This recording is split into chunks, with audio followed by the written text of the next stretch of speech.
Has the question, what are myths, ever come to mind? Well, recently it came to my attention that I did not know what myths actually are. So like any other person in the world today, I decided to consult Mother Google, and this is what I found.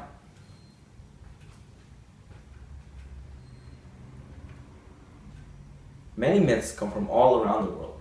What fascinates me about myths is that they may be told in many different ways all around the world, but have the same meaning. A myth can come from different cultures and explain the same thing, but is what you believe that is true. Now, there are many reasons for myths. They can explain why things happen, be very influential, and pass down knowledge. You may be thinking, how can a myth show all these things? Well, it can. We have been learning about African American history, and we decided to find out if myths forged Africa into what it is today. Why do myths exist?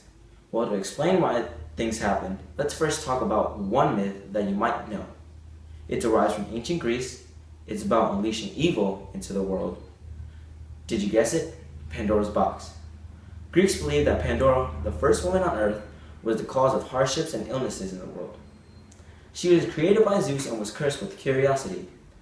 She was told not to open a box. However, she did so and unleashed evil spirits into the world. In this myth, it explains how the world was cursed with illness and hardships. In relation to Pandora's box, there was an African myth that we looked at. It came from ancient Nigeria. The myth begins with a god named Abasi and his wife named Atai. She suggests to Abasi to invent the first humans and introduce them into the wild. They soon discovered how to populate and make Abasi angry. So he decided to make death and arguments to solve the problems with overpopulation. This African myth tells us why death and arguments came to be.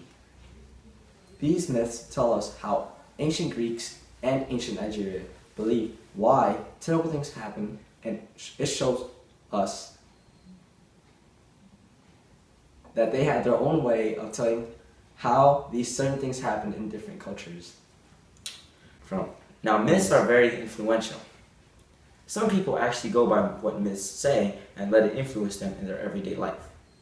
These myths can take a great impact on their daily life and their daily way of living. Back in ancient Greece, the people would make sacrifices of animals. They believed that if they sacrificed to a god, it would please them and bring them good luck. They would kill animals such as sheep, oxen, and goat. The sacrifice would take place in front of an altar. This would affect their lives because it took time to sacrifice to the god. Therefore, the sacrifices were influential in a way to please the gods. The Greeks also had feast days. These days were days where they would sacrifice and also have athletic competitions. Another example how Greeks were influenced. Many Africans believe twins to be special. They represent duality, or the tension or balance between paired or opposing forces that is the basic to life. They appear in many African myths. The supreme god of the Fon people of West Africa is Maulisa, being brother and sister twin gods, who become parent of all other gods who were born as twins.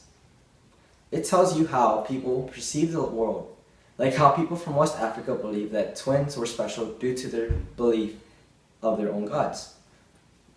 What are we trying to say is that due to some certain myths, it affects people in their everyday lives. How the Fon people in Benin believe that twins are special from myths telling them so, and how Greeks were influenced to sacrifice to the gods. Now, myths aren't just about explaining something or being influenced. Myths also show history and knowledge passed down. One example would be Helen of Troy, the face that launched 1,000 ships. She was one of the reasons why there was a cause of the Trojan War. The myth explains that Helen was taken to from Greece by Paris and brought to Troy. Menelaus, husband of Helen, found out that Paris had stolen Helen. Menelaus, along with King Agamemnon and his army, sailed out to Troy to get her back and take revenge on Troy. This is why she is known for the woman who launched 1,000 ships. The myth shows that there was really a war because it can be proven with facts. But the rumor is that, was there really a Helen? This myth was passed down orally from Homer and many other people to tell about the Trojan War. An African myth, also viewed as history and an epic, is about Sandiata.